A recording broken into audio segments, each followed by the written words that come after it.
எங்கள் சொந்த வீட்டுக்கு நான் தாங்க பெயிண்ட் அடிக்க போகிறேன். பெயிண்டிங் வந்து எது நல்லா இருக்கும்னு சொல்லிட்டு பார்த்துட்ருக்கேன். ஏற்கனவே வந்து ஒரு வருஷத்துக்கு முன்னாடி என் வீட்டுக்கார் வந்து இங்கே தான் பெயிண்டிங் வாங்கினாங்க போல்.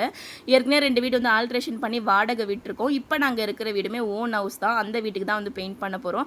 ஆக மொத்தத்தில் 3 வீடு இருக்காக்கா உங்களுக்குன்ட்டு நினைக்கலாம். ஆமாங்க, 3 வீடுமே சொந்த வீடு தான்.